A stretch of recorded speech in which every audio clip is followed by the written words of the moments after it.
Well, the approach that we've taken is, in my experience, and it's a way to be proven wrong, but if you wait for government to do something, you'll be waiting a long time. Yeah. So we've taken the approach, which is we're not going to be dependent on anybody.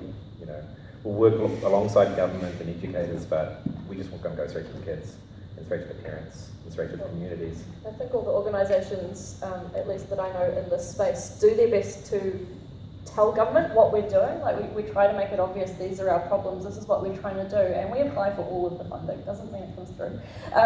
But once again, it's having somebody on the inside who's going to be that role model and going to be the communicator with us. And I think that is lacking at the moment. I know I definitely haven't talked to anyone who says, yes, this is my job to relate to your industry. It's not. Yeah, so I get that piece about not waiting, and I think none of us are here because we're waiters. But I mean, what we've done, in fact, is take a local approach. So we've got a pan-central government, local government, community education sector approach to the Manukau ward in Auckland, where there are 300,000 people, 40,000 kids in New Solomon and 2 schools. We said we're going to get to 100,000 by 2020. Right. And we've got a group of local leaders, but central government leaders as well, that are committed to being part of the group. And we're making them take the lead. We've choreographed as much as we can. To a certain extent, the best thing the government can do is just give you some money, wouldn't it? I mean, really, because it seems to me like there's enough willpower and there's enough energy and there's enough passion.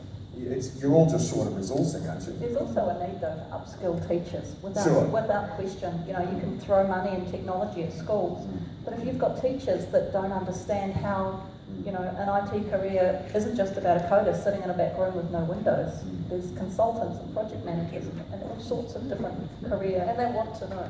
Every teacher I speak to wants to be good at this stuff and they want to do what's best for their students, but teachers are already very overworked and they have a lot expected of them, and then on top of that they're expected to do this training when they can get it out of their normal budget. They're expected to do it in their free time. It's a massive leap too.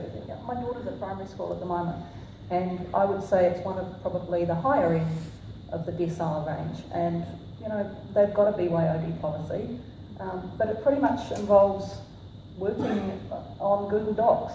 It's a long way from what we need as an industry. All right, I'm going to wrap it there because we're out of time, but can I ask you to acknowledge and thank our panel for their contribution this afternoon.